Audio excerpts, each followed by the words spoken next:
Hey, and I want to welcome everybody to the first episode of Overlanding 336.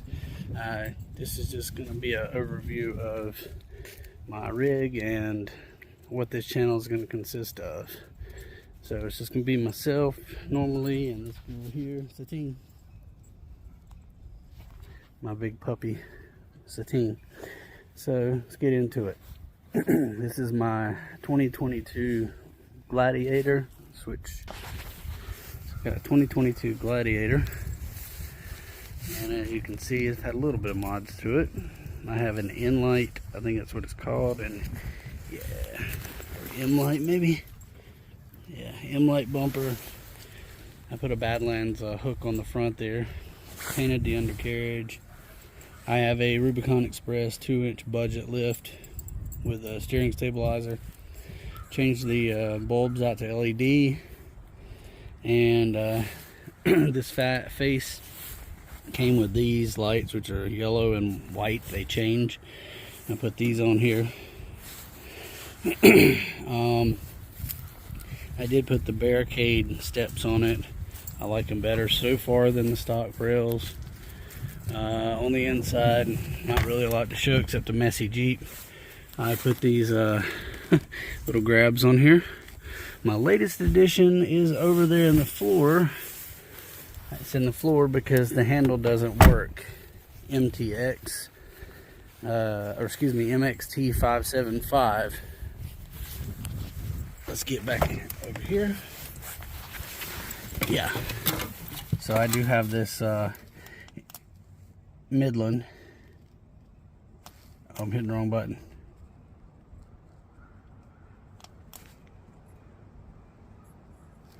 All right. Oh, and my Jeep is not plugged up, or not plugged up shit, is not cranked. So that would probably be why that's not working. Okay. To get onto the better parts of my Jeep, in my opinion, number one, move, Satine. Move. I have a black Rhino wheels. Hopefully we'll be upgrading those to 37 1250 shortly. I do have some knockoff Max tracks. I'm not paying $300 for the real ones when these right here will work fine. My winch in the front, I missed out on that. That is an open road 13.5. Again, I'm not paying for the worn winch when I'm barely going to use that thing, probably hardly ever. And I did learn from Overlanding Ozark about that. The MXT, I learned from him about that. I followed him a lot. Check him out. Overlanding Ozarks. I don't know how you say it, piece de resistance is my FSR Free Spirit Revolution pop-up tent. It's about a minute to do it. I have put these lights on the sides here, which I put on myself. I like those. And I put these on the back. I don't know if you can see it in the daylight. And then a flip again. So I got ambers or whites there. Nothing really in the back. I just got my Craftsman. Got my jack, my gas, extra fuel. I want to replace the bumper. I got my axe and shovel over here, and then again my side lights, which you might be able to see. Yeah, they're kind of a greenish yellow. And then of course, if I get back over here a little ways, sorry, I'm doing this on a phone. So that's what you're looking at camp. So very quickly, I'm not going to do a review on it. I will say, though, I don't like the ladders on these things because they're very shaky. But if you go up in this thing, these are extremely nice. Hopefully you can see all this. They have tons of room. I've taken it out in 20-degree weather plus wind chill, and extremely nice. The wind is not bad at all. So I highly recommend Free Spirit Recreation. Not sponsored or paid to say that. Yeah, I would say though, they definitely need to do something about the ladder system, because it sits on this little area right here, and I've had it slip out before. Luckily my hands were on the sides and it didn't break my fingers in here. And then when you come down to the bottom, this area right here, it's a weird step depending on how far out you are from the Jeep.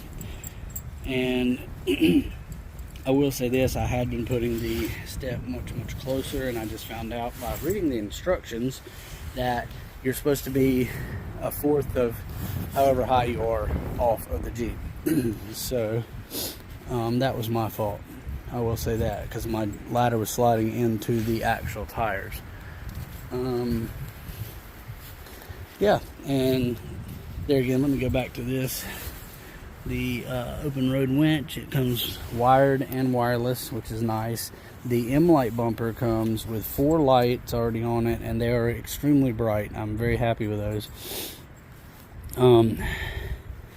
I bought a kit that came with the orange shackles and orange gloves and some orange rope to go with the Mojave orange theme.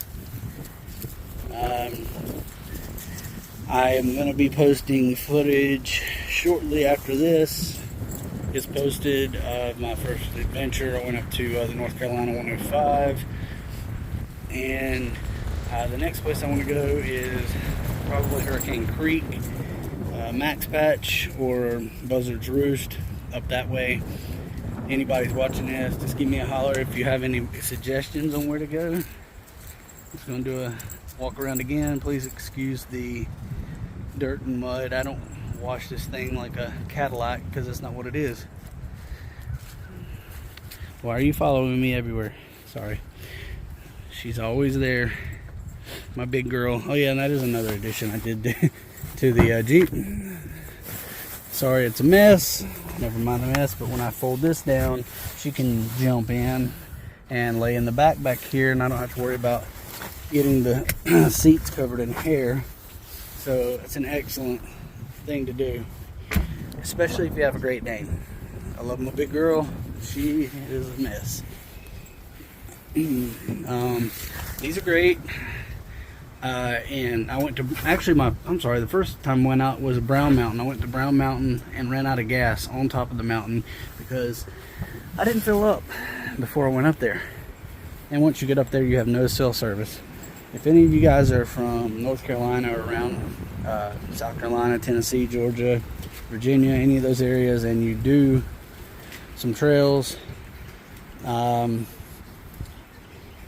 is a good one. The 105 is, I mean, you can do that in probably a Subaru Forester. But that is one thing I wanted to go over right quick. On this channel, I'm going to be going over places, of course, that I go, but I'm also going to be doing reviews on things such as the tent, how it performs. So far, great. The MXT 575, I've got it hooked up, but I haven't got to use it yet. In June, I'm going to be heading down to the Outer Banks. It'll be my first beach trip in the Jeep, so that should be interesting.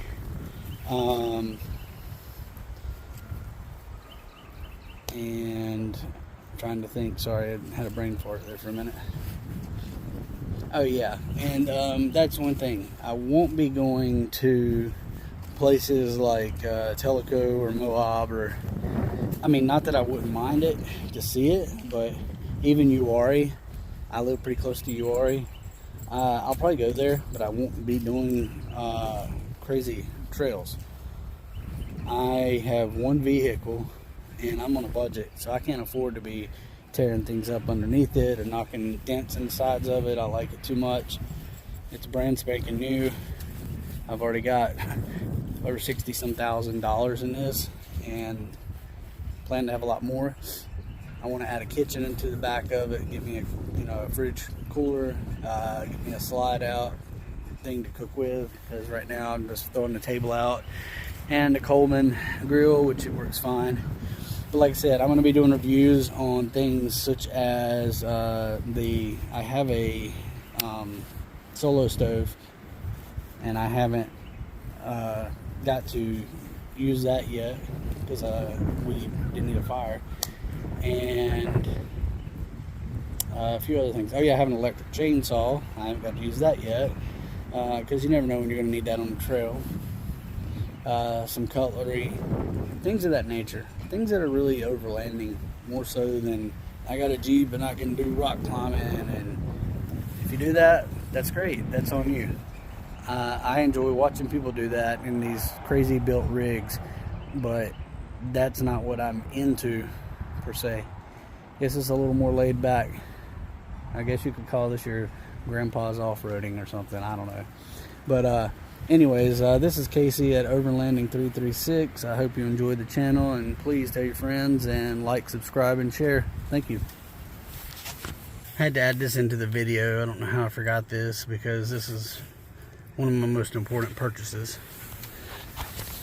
In the back of my Jeep, as you see, I have a ARB, and I put the dual compressor right there under the seat so it doesn't look like eye candy for anybody to steal.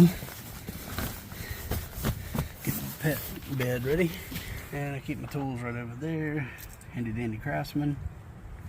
Alright. Hey, it's Casey from Overlanding 336. Hope you enjoyed my first video. And if you could please like, subscribe, and share. And I do thank you for tuning in. Have a good day.